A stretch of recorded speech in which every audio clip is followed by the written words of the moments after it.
அவர்களை வாழ்த்தி ஆசீர்வதி. எவ்வளவு நல்லவர் என்பதை நான் என்னுடைய இக்கட்டான நேரத்தில் தான் தெரிந்து கொண்டேன். நான் ஒரு இந்து குடும்பத்தை சேர்ந்தவள் தான். ஆனால் இந்த பிரசன்டேஷன் கான்வென்ட் ஸ்கூலில் ஆசிரியராக பணிபுரிந்தேன்.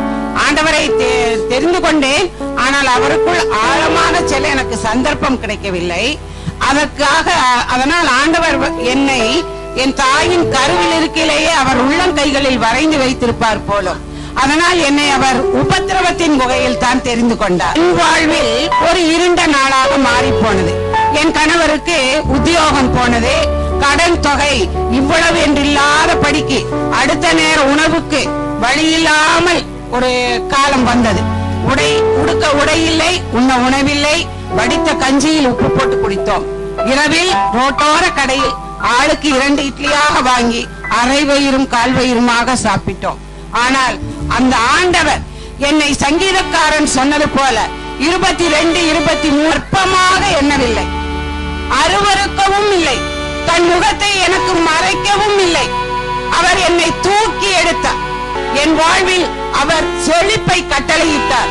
ஒரு நாள் ஆராதனையில் உள்ளம் உடைந்து நொறுங்கி நான் அழும் பொழுது என்னிடம் நீதிமொழிகள் 13:12 என்னோடு பேசினார். மகளே, நெடுங்காலம் காத்திருத்தல் இருதயத்தை இழைக்க பண்ணும், விரும்பியது கிடைக்கும் பொழுது மகிழ்ந்து போனேன். ஆமாண்டவரே, நான் கஞ்சிக்கில்லாமல் இருக்கிறேன், ஆனால் நீர் சொன்னது போல நெடுங்காலம் காத்திருப்பேன். தேவாதி தேவனே, நான் திடமனதாய் இருந்து கர்த்தராகிய உமக்கே காத்திருப்பேன் என்று காத்திருந்தேன். ஆனால் என் ஆண்டவர் என்னை கைவிடவில்லை. உன்னை கைவிடுவதும் இல்லை, உன்னை விட்டு விலகுவதும் இல்லை என்று சொன்ன என் ஆண்டவர் அன்றே எனக்கு ஒரு விருட்சத்தை நட்டுவிட்டார். ஆனால் அவர் சொன்னது போல நெடுநெண்டில் நான் ஜீவ விருட்சத்தையே பார்த்து விட்டேன். ஆம், என்னை குப்பையில் இருந்தும் தூசியில் இருந்தும் என் ஆண்டவர் தூக்கி எடுத்து ராஜாக்களோடும் பிரபுக்களோடும் பந்தியமரும்படியாக என் மகனை உயர்த்தினார்.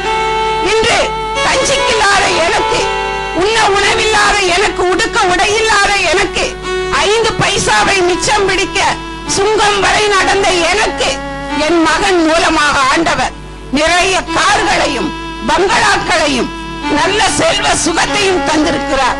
இத்தனை கொடுத்த என் ஆண்டவருக்கு நான் எதை கொடுப்பது? இந்த சகோதரர்கள் சொன்னது போல பொன்னையா, வெள்ளியையா, தங்கத்தையா முடியாது, ஈடாகாது என்று என்னையே காணிக்கையாக கொடுக்க ஒப்புக்கொண்டேன். ஆகவே தொட்டுக்கொள்ள ஊர்வாயாக இருந்த என்னை கூட ஆண்டவர் ரோமர் 10:12 சொல்லியுள்ளது போல யூதன் என்றும் கிரேக்கன் என்றும் வித்தியாசம் இல்லை, கிறிஸ்து இயேசுவை தொழுது கொள்ளுகிற எல்லாருக்கும் யாவருக்கும் அவர் ஐஸ்வர்ய சம்பன்னராய் இருக்கிறார். அது மட்டுமல்ல, இயேசு கிறிஸ்துவின் நாமத்தை தொழுது கொள்ளுகிற எவரும் ரட்சிக்கப்படுவார்கள் என்பதை நான் புரிந்து கொண்டேன். சகோதரனிடம் வந்தேன். எனக்கு இன்னும் ஆழமாக ஆண்டவரை அறிந்து கொள்ள வேண்டும். இந்த கொஞ்சம் தெரிந்திருந்ததற்கே இத்தனை செய்வார் என்றால், அவரை இன்னும் ஆழமாக நான் தெரிந்திருந்தால் அவர் எத்தனை தான் செய்ய மாட்டார். சகோதரரே, எனக்கு அவரை அறிமுகப்படுத்துங்கள், அவருக்குள் என்னை வழி நடத்துங்கள் என்று நான் வந்த பொழுது அவரிடம் ஒப்புக் கொடுத்தேன் என்னை. ஆகவே ஜெயலட்சுமியாக இருந்த நான் 2010 டிசம்பர் 30 கர்த்தருக்குள் புது சிருஷ்டியாகி விக்டோரியாவாக மாற்றப்பட்டேன். இன்னும் என் கணவரும் என் குடும்பமும் ரட்சிப்புக்குள் வர வேண்டும். இஸ்ரவேல் சகோதரர் தன்னுடைய சாட்சியை சொல்லும் பொழுது அவருடைய உறவினர்கள் எல்லாம் அவரை ஒதுக்கினார்கள் என்று சொன்னார். ஆனால் என் உறவினர்கள் எல்லாம் என்னை தேடி ஓடி வருகிறார்கள். நீ வேண்டிய அந்த இயேசுவை எங்களுக்கும் காட்டு என்று என்னோட ஓடி வருகிறார்கள். என் மருமகன் இதோ இவர் என் மகளுக்கு திருமணமாகி 10வது மாதத்தில் அவளுடைய கணவன் இறந்து விட்டார். வயிற்றில் குழந்தையோடு நிறைமாத கர்ப்பிணி பெண். ஆக என் கண்ணீரை என் துக்கத்தை ஆண்டவரை நீர் சந்தோஷமாக மாற்றுவீர் என்று விசுவாசத்தோடு காத்திருந்த பொழுது சகோதரன் சொன்னார், இனி ஒரு மருமகன் உங்கள் வீட்டு கதவை தட்டுவான் என்றார்.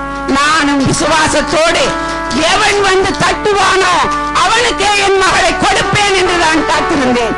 ஊருக்குள் தேடி போகவில்லை.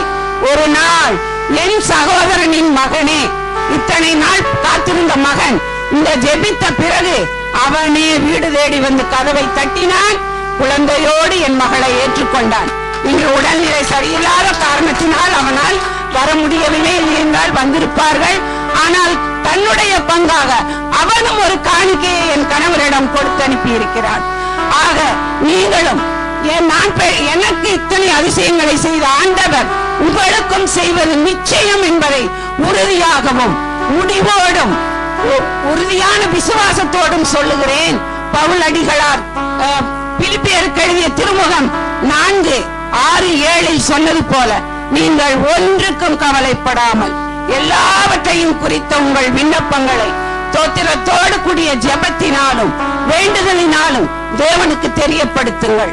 அப்பொழுது எல்லா புத்திக்கும் மேலான தேவ சமாதானம் உங்கள் இருதயங்களையும் உங்கள் சிந்தைகளையும் கிறிஸ்து இயேசுவுக்குள்ளாக காத்துக்கொள்வது உறுதி என்று சொல்லி, இயேசுவின் நாமம் மகிமைப்படும்படியாக அவருக்கே துதிகன மகிமை ஆராதனைகளை செலுத்தி கோடான கோடி நன்றிகளையும் என்னுடைய ஸ்தோத்திரங்களையும் ஏறெடுக்கிறேன்.